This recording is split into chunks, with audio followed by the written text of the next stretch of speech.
Good day, I'm Carrie-Ann Smith and this is your JIS News for Friday, August 12.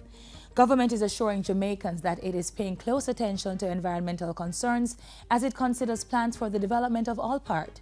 On July 19, China's Jinquan Iron and Steel Company JISCO signed an interest purchase agreement with UC Rusal for the sale of the bauxite company. The sale should be finalized by November, triggering plans for a $2 billion investment to establish an industrial zone in Nain, St. Elizabeth, including a coal-fired power plant. The Office of the Prime Minister released a statement yesterday acknowledging public concerns about those plans and reaffirming the administration's commitment to a transparent and rigorous process. The release said the administration would balance its economic growth aspirations with environmental imperatives and international obligations. To that end, Prime Minister Andrew Holness has directed the National Environment and Planning Agency NEPA to ensure that it has the requisite expertise to effectively assess, monitor and advise the government. JISCO representatives are expected to visit the site in September 2016. In the interim, Prime Minister Holness has arranged a series of consultative meetings with representatives of NEPA, the Jamaica Bauxite Institute, Planning Institute of Jamaica, the Climate Control Advisory Committee and other stakeholders. The OPM Press statement asserts that the transaction holds great potential for the development, revival and expansion of the mining sector and other related value-added industries, but must be done on a sustainable basis. Jamaica is moving ever closer to a diversified energy portfolio with the opening of a clean, reliable and affordable renewable energy plant. The wind farm developed by BMR Jamaica Limited was opened in St. Elizabeth yesterday morning. Power from the 36-megawatt facility will be sold to the Jamaica Public Service Company under a 20-year power purchase agreement. The $90 million investment is the first private sector wind farm project in the Caribbean. It is projects like BMR that continue to establish Jamaica as a clear renewables market leader within the Caribbean.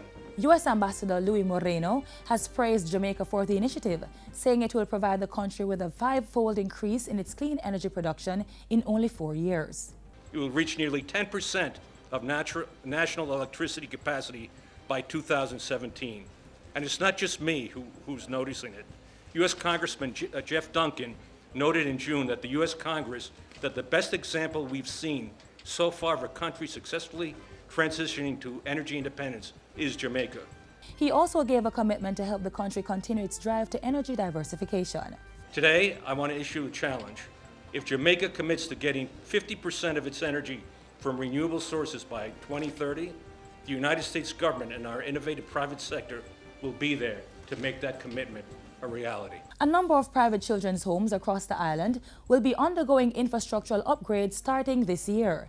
State Minister for Education, Youth and Information, Floyd Green, says each home will be placed on a schedule that will be developed by the Child Development Agency, CDA. This is something that will continue not just for this year, but we want to ensure that in each of the homes here, and even the ones not represented, that we can say we have helped remove that burden to ensure that our children are getting a better quality of care, especially as it relates to infrastructure. Minister Green was addressing operators of children's homes during a meeting on Tuesday. He said a proposal was also being considered for wards of the state to get preferential treatment at public health care facilities.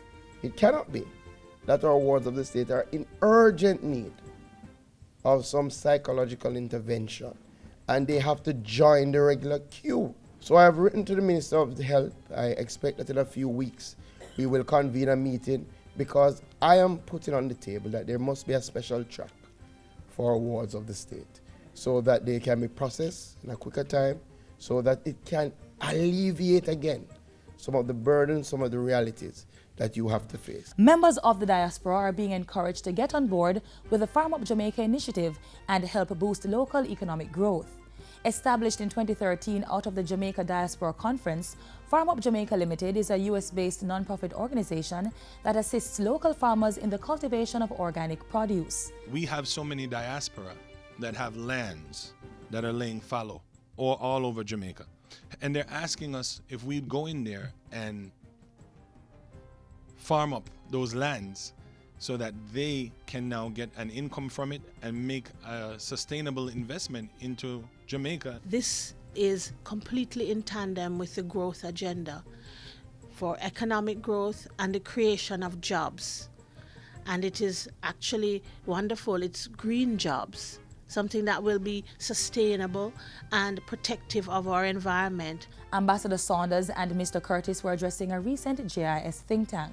Among other things, Farm Up Jamaica provides organic farming material and technical assistance to smallholder farmers and students. Through its Navel String project, partnerships are formed with overseas nationals to cultivate their inactive lands in Jamaica. And finally, Prime Minister Andrew Holness is now in Brazil in support of Jamaica's athletes participating in the 2016 Olympic Games. The Prime Minister, who left the island yesterday, will be in Rio until August 16. A statement from the Office of the Prime Minister said Mr. Holness considered it important to bring the good wishes of the nation directly to the athletes. While Prime Minister Holness is off the island, Minister without portfolio in the Office of the Prime Minister, Derek Smith, is in charge of the government. And that's it for JIS News today. I'm Carrie Ann Smith. Thanks for watching.